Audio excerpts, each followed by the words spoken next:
Assalamualaikum warahmatullahi wabarakatuh. Perkenalkan, saya Indriani Ningrum dengan NIM 202020333315. Di sini kami dari kelompok 12 ingin mempresentasikan hasil dari kelompok kami yang berjudul Sejarah Perkembangan Pendidikan di Cina dan di India. Berikut videonya. Assalamualaikum warahmatullahi wabarakatuh. Perkenalkan, nama saya Muhyiddin dengan NIM 2020333316. Terima kasih. Assalamualaikum warahmatullahi wabarakatuh. Perkenalkan, nama saya Kornia Uliwardani, NIM 2020333324. Sekian, terima kasih. Perkenalkan, nama saya Aryana Tifa Rahmadani dengan NIM 2020333321.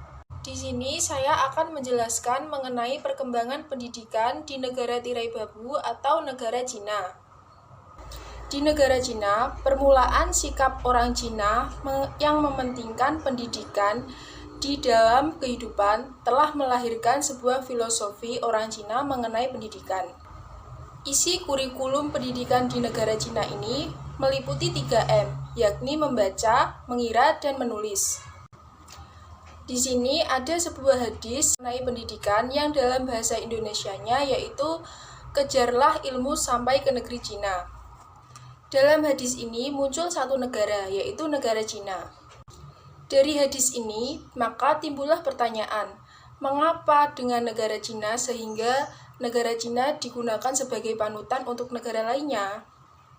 Hal ini dikarenakan karena di negara Cina, pendidikan mendapatkan peranan yang sangat penting dalam tatanan kehidupan masyarakat, yang mana membuat sistem pendidikan di negara Cina meningkat.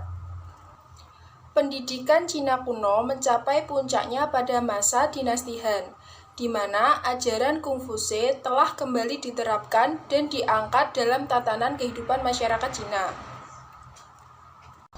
Pendidikan mengiringi kembalinya popularitas filsafat Konfuse dan masyarakat Cina menganggap pendidikan sejalan dengan filsafat, sehingga menjadi alat bagi filsafat yang mengutamakan etikanya. Pada masa dinasti Han, banyak melahirkan para sarjana yang akan memimpin negara, sehingga membuat dinasti Han semakin populer atau menjadi dinasti terbesar.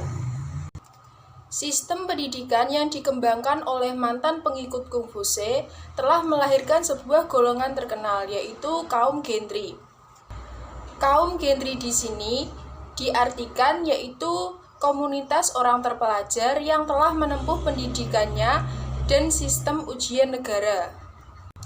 Pola prestis dalam kehidupan masyarakat Cina tidak lagi sepenuhnya memandang orang dari kepemilikan atau keturunan, melainkan memandang seseorang dari jenjang pendidikannya yang telah ia tempuh. Para pengikut Konfusius berada di daerah distrik, mendirikan pendidikan informal yang tidak terikat dengan waktu dan tempat saat pembelajaran, dan hanya gambar pada saat itu digunakan untuk media pembelajaran. Selain itu, ia juga menggunakan metode eksportir, yaitu ceramah, di mana seorang guru lebih aktif dalam mentransfer ilmunya kepada para muridnya. Pada masa dinasti Han, sudah berkembang suatu sistem evaluasi, yaitu sistem penilaian yang kompleks. Menurut Rosyati Wiryatmaja, ujian dibagi menjadi 3 tahap atau 3 jenjang, yaitu yang pertama, ujian tingkat pertama yang dilaksanakan di ibu kota atau sering disebut Suisai, yang mana artinya adalah bakat yang sedang berkembang.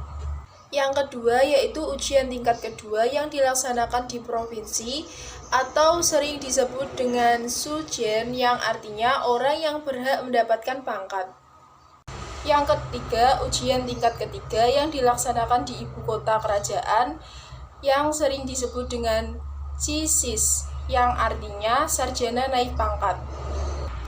Perubahan yang dialami pada masyarakat Cina setelah pendidikan diutamakan yaitu dapat merubah kondisi ekonomi dan memajukan negara Cina yang awalnya menjadi negara berkembang. Lalu, inovasi yang telah digulirkan oleh negara Cina ada beberapa macam. Yang pertama, diberlakukannya wajib pendidikan dasar yaitu 9 tahun. Penghapusan buta warna pada masyarakat muda dan orang setengah baya. Kemudian, inovasi ini pun berhasil, sehingga meningkatkan tingkat pendidikan tinggi untuk menekankan perubahan awal. Tujuan pembelajaran dikembangkan untuk yang pertama yaitu menekankan pada peningkatan kualitas siswa.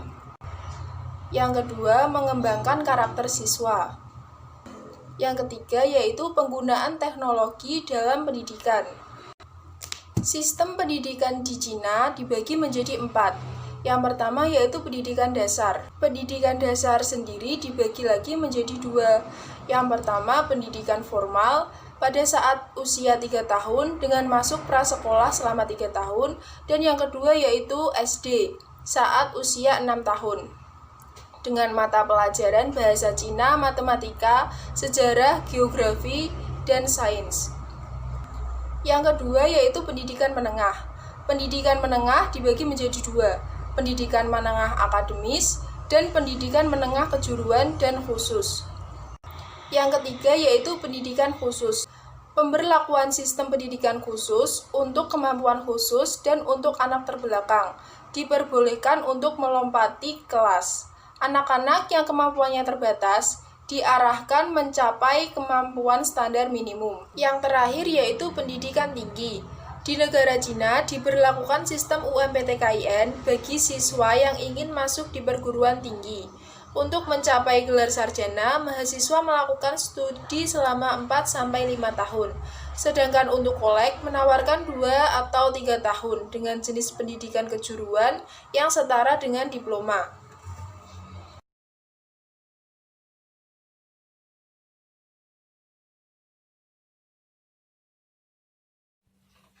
Perkembangan pendidikan di India. Rakyat India dibagi menjadi 4 kasta dan mendapat hak pendidikan sesuai kasta. 1. Kasta Brahmana, yaitu pendeta. 2. Kasta Ksatria, yaitu bangsawan dan prajurit, mendapatkan pengajaran membaca, menulis, berhitung, dan ilmu siasat perang. 3. Kasta Waisya, yaitu tukang, pedagang, peladang, mendapatkan pengajaran berupa pertanian. 4. Sudra, manusia dianggap hina pekerjaannya sebagai budak dan tidak mendapat hak pendidikan.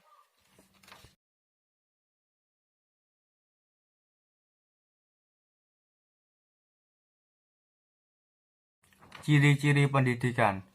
Pendidikan agama diutamakan dan dasar pendidikannya kitab suci Veda sebagai sumber pengetahuan. Kasta Brahmana menyelenggarakan pendidikan. Tujuan pendidikan untuk mencapai kebahagiaan dan kesempurnaan mistik dengan ilmu pengetahuan sebagai alatnya. Pendidikan untuk kaum perempuan tidak diperhatikan kecuali calon penari kuil.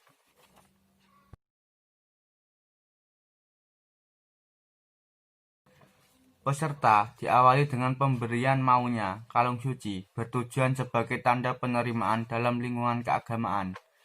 Pemberian kalung ini kepada anak Brahmana saat berumur 8 tahun, Ksatria 11 tahun, anak Waisya 12 tahun. Murid-murid tinggal dengan gurunya selama proses pendidikan sistem gurukula.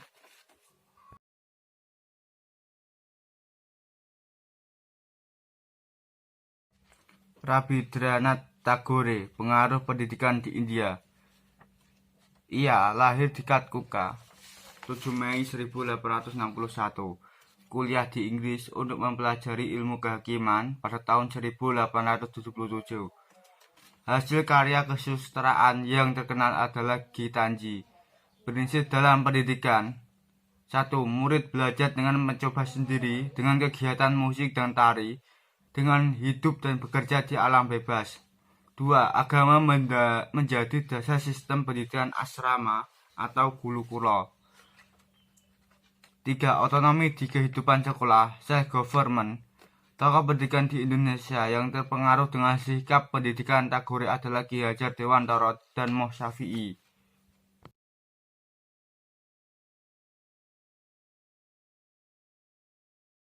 Syed Muhammad Khan, orang yang berpengaruh dalam pendidikan Islam di India. Ia lahir di Delhi pada tahun 1817. Pendidikan dan pengajaran yang didapat membaca Al-Quran, pendiri Alifa College 1875. Gelar Dr. Honoris Causa Ilmu Hukum, Universitas Edinburgh, meninggal pada tahun 1899.